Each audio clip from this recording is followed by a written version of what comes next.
Salam, salam jumpa dalam Victorious Devotion hari ini. Saudara yang dikasih Tuhan, mengawali Victorious Devotion ini saya ajak kita untuk bersatu dalam doa. Kita berdoa. Kami sungguh bersyukur atas kasih setia dan penyertaan Tuhan dalam hidup kami. Terima kasih untuk hari ini. Kami datang kepadamu membawa seluruh keberadaan hidup kami. Kami dasari sepanjang hari ini dengan kebenaran firman-Mu.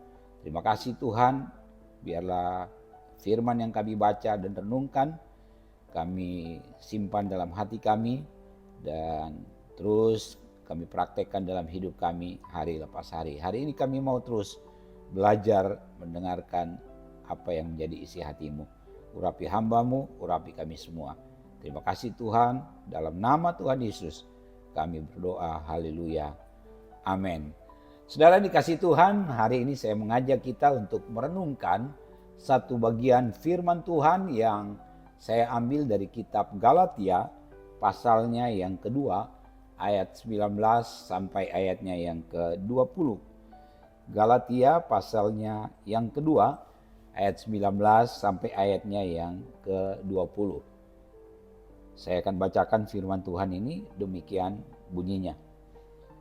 Sebab aku telah mati oleh hukum Taurat untuk hukum Taurat, supaya aku hidup untuk Allah. Aku telah disalibkan dengan Kristus. Namun aku hidup, tetapi bukan lagi aku sendiri yang hidup di dalam aku. Dan hidupku yang kuhidupi sekarang ini di dalam daging adalah hidup oleh iman dalam anak Allah yang telah mengasihi aku dan menyerahkan dirinya untuk aku. Saudara yang dikasih Tuhan, kalau bulan ini topik GB Victory adalah berjuang mempertahankan iman. Berjuang mempertahankan iman adalah kewajiban bagi semua kita yang percaya kepada Tuhan. Bagi setiap kita yang sudah ambil keputusan untuk mengikut Tuhan. Kita harus berjuang sungguh-sungguh mempertahankan iman kita. Dan hari ini saya mengajak kita untuk belajar dari seorang tokoh yang bernama Paulus. Saudara yang dikasih Tuhan, ini satu pernyataan yang luar biasa ya.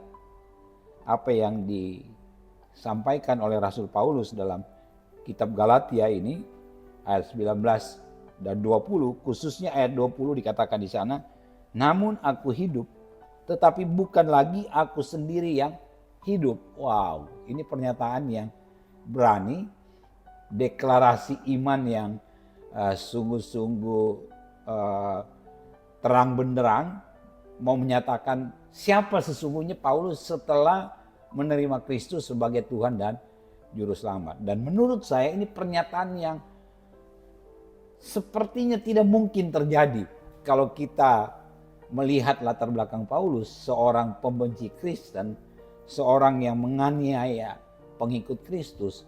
Tidak mungkin Paulus bisa membuat pernyataan iman yang seperti ini. Tapi ternyata bagi Tuhan tidak ada yang tidak mungkin. Seorang pembenci yang seperti Rasul Paulus bisa diubahkan oleh Tuhan 180 derajat. Yang dulunya sangat membenci kekristenan, sangat membenci pengikut Tuhan, bahkan ikut mengejar-genjar dan menganiaya, dan mungkin juga ada pengikut Kristus yang juga mati dan Paulus terlibat ikut membunuh pengikut Kristus. Tetapi ketika dia berjumpa secara pribadi dengan Tuhan, dia berani menyatakan pernyataan iman yang seperti ini. Dan kiranya pernyataan ini juga yang harusnya menjadi pernyataan kita sebagai orang-orang yang sudah ambil keputusan untuk mengikut Tuhan. Ya, jadi untuk berjuang mempertahankan iman kita, saudara yang dikasih Tuhan, memang tantangan kita, musuh kita itu banyak datang dari luar. Orang-orang yang tidak suka dengan keputusan kita ikut Tuhan itu banyak. Dan kita harus lawan itu. Kita jangan takut, kita jangan goyah meskipun tekanan, meskipun intimidasi, ancaman itu menyerang kita. Kita harus lawan itu. Tetapi juga kita harus sadari bahwa tantangan itu bukan datang dari luar. Tantangan itu juga ada datang dari dalam diri kita. Nah, kalau kita sadar bahwa tantangan itu juga ada dalam diri kita, kita harus tahu betul bahwa dengan siapa hari ini kita hidup. Kita ambil keputusan mengikut Tuhan, kita harus yakin betul bahwa Kristus Tuhan sudah hidup di dalam kita. Ya, makanya Rasul Paulus bilang, namun aku hidup. Ya memang dia betul masih hidup, sudah ada dikasih Tuhan. Tapi keberaniannya untuk terima Yesus itu ada risikonya, ada tantangannya. Dan Paulus bilang, tetapi bukan aku lagi sendiri yang hidup. Bukan saya sendiri lagi. Dia berani berkata bahwa ya bukan pribadi saya lagi yang mengatur diri saya, yang menguasai hidup saya, yang menyatakan bahwa ya suka-suka saya dong hidup ini. Tetapi Paulus sadar betul bahwa ada yang berkuasa, ada yang berdaulat dalam hidupnya. Yaitu siapa? Yaitu Kristus. Dan Kristus itulah yang hidup di dalam dia. Dan itu yang harus dia nyatakan, yang harus dia tunjukkan dalam sepanjang sisa hidupnya, pengiringannya, pelayanannya kepada Tuhan. Dia harus sungguh-sungguh memperlihatkan bahwa Kristus hidup. Kristus itu loh yang hidup di dalam aku. Nah, kita juga harus seperti itu, saudara dikasih Tuhan. Kita harus sadar bahwa Kristus ada hidup di dalam kita, amin. Karena itu biarlah setiap kita gak hidup dengan sesuka hati kita, saudara dikasih Tuhan. Gak hidup dengan keadaan terintimidasi, ketakutan dan lain sebagainya. Kita harus tahu betul bahwa iya, intimidasi, ancaman, bahkan daging yang masih benar-benar mau menguasai diri kita, itu kita harus lawan, saudara dikasih Tuhan. Ya kita lawan dengan kekuatan sendiri, ya kita nggak akan mampu, kita tidak akan bisa, saudara. Tetapi percayalah, karena Kristus ada di dalam kita, tantangan, lawan yang seperti bagaimanapun itu pasti akan bisa kita hadapi.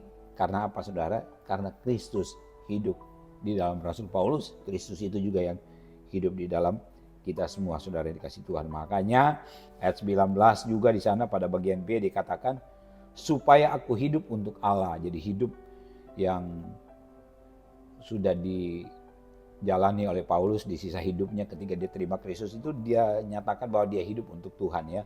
Dia benar-benar hidup untuk Tuhan, bahkan dia berani nyatakan bahwa aku telah disalibkan dengan Kristus. Ini pernyataan iman juga, saudara. Bahwa dia berani mengatakan bahwa hidupnya sekarang ya sudah disalibkan bersama dengan Kristus. Artinya itu adalah satu harga yang harus dia bayar sebagai seorang yang ambil keputusan untuk ikut Tuhan dan melayani Tuhan. Disalibkan dengan Kristus, bersama-sama dengan Kristus. Artinya memang yang betul-betul berkuasa, berdaulat atas hidupnya adalah Tuhan, saudara yang kasih Tuhan. Ya, pada bagian B ayat 20 dikatakan, dan hidupku yang kuhidupi sekarang dalam daging, hidupku yang kuhidupi sekarang dalam daging adalah hidup oleh iman, ya. Biarlah setiap kita juga menjalani kehidupan di dalam Tuhan dengan satu keyakinan kita hidup oleh iman dalam anak Allah, oleh iman dalam Yesus Kristus, saudara dikasih Tuhan. Oleh karena itu, saudara dikasih Tuhan, apa yang kita harus takuti, apa yang harus kita khawatirkan? Nggak ada lagi, saudara. Kita harus mempertahankan iman kita dengan sungguh-sungguh, dengan tekun, setia sampai akhir, ya. Seperti tema kita bulan lalu, ya. Setia sampai akhir ayat. Kita harus terus berjuang. Selamat berjuang, saudara yang kasih Tuhan. Ada Tuhan Yesus yang hidup di dalam kita. Tuhan Yesus memberkati kita semua. Saya ajak kita untuk bersatu dalam doa, kita berdoa. Bapa di surga, terima kasih untuk firman Tuhan yang kami dengar. Pada hari ini kami belajar dari Rasul Paulus bahwa dia hidup, tapi bukan lagi dirinya yang hidup, tapi Kristus yang hidup di dalam dirinya. Begitu juga dengan setiap kami yang telah mengambil keputusan untuk menerima Yesus sebagai Tuhan dan Juru Selamat. Yesuslah yang hidup di dalam kami. Kami tidak perlu takut, kami tidak perlu tertekan, karena kami mempertahankan iman kami. Ada Tuhan yang hidup di dalam kami. Kuasanya lebih dahsyat dari kuasa apapun yang ada di dunia ini. Tuhan berkati setiap umat-Mu yang mengikuti Victorious Devotion hari ini. Apapun pergumulan, tantangan, masalah yang dihadapi, kami percaya kami akan tampil sebagai pemenang yang menang mempertahankan iman percaya kami kepada Tuhan. Terpujilah Engkau Bapa, dalam nama Tuhan Yesus. Haleluya. Amin. Demikian Victorious Devotion hari ini. Salam kemenangan, Tuhan Yesus memberkati.